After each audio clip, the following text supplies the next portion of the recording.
I had options expire at close of the market yesterday. By the way, today is February 17th, 2024.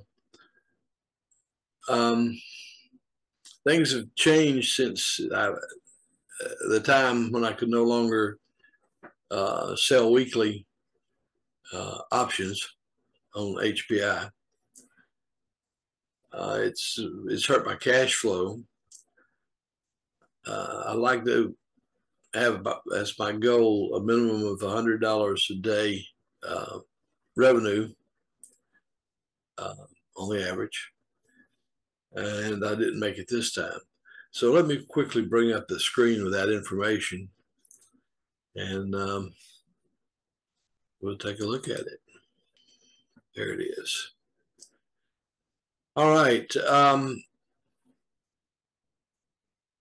So I had 18 call contracts exercised, which means that stock was put on me or called away from me at $4 a share. My average cost basis on that was $4.44, I think. So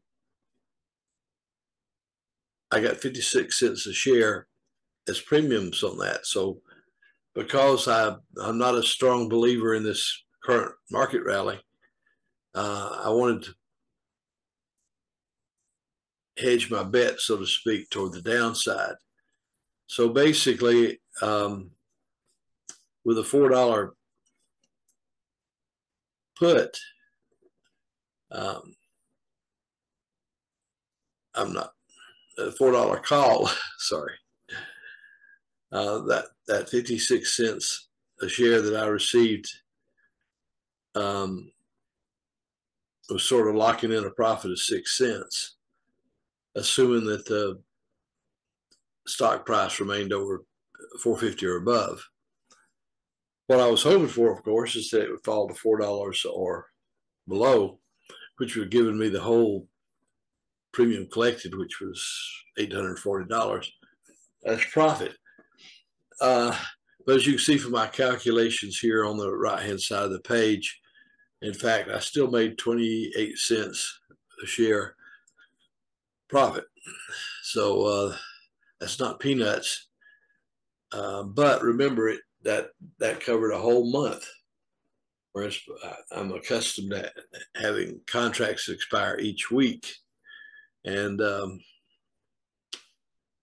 so this makes for a little bit of skinny money. Anyway, I'll put a link to this to my data storage area. Those of you who follow my channel know that a few months ago, due to problems with WordPress, I lost about 3 years of data. So to avoid that, I don't want to use a website anymore because I can't archive the data to my local machine and capture all the effort that went into it. So I'm using a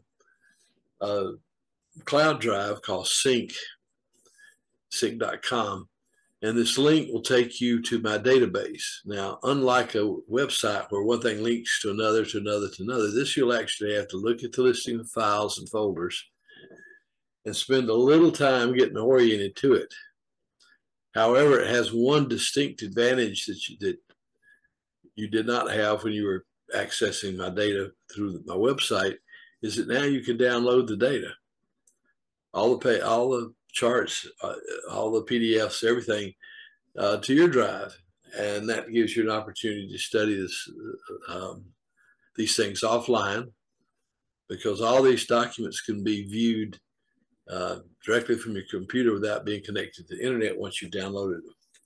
So I'm hoping that you guys will get on the wagon with that. As you can see down in the lower right-hand corner, the pending order that I just put in, and I'm basically repeating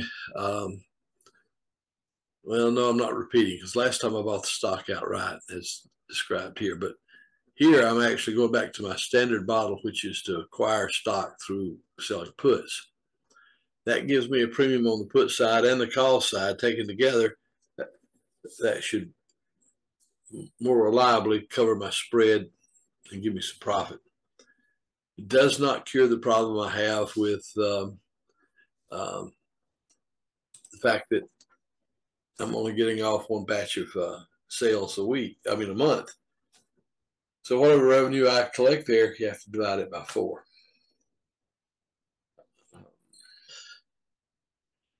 I'll prod along with that for a little further. I guess it's just that time of the market, but at any rate, it's been reliable. The company, the stock went down this last week because of Haynes Brands did not make their estimated profits and sales, so they only earned 3 cents a share. But hey, for my purposes, that's fine. Even when they were paying a dividend, I didn't count on the dividend in my calculus as to what to do with my orders. That was just like icing on the cake if I happened to be the holder of record when the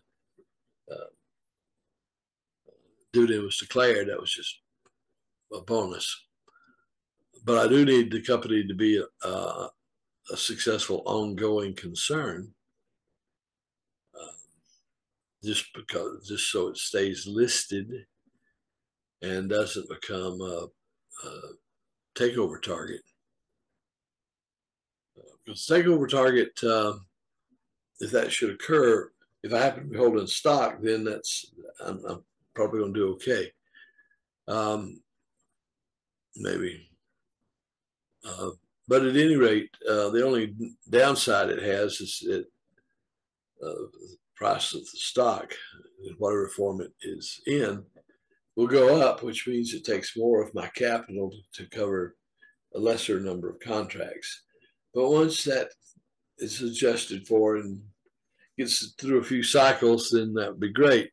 Plus, if the price of the stock went up substantially, then I think it would go back. The exchange would start going back and offering weekly contracts, which is really what I'd prefer. Okay,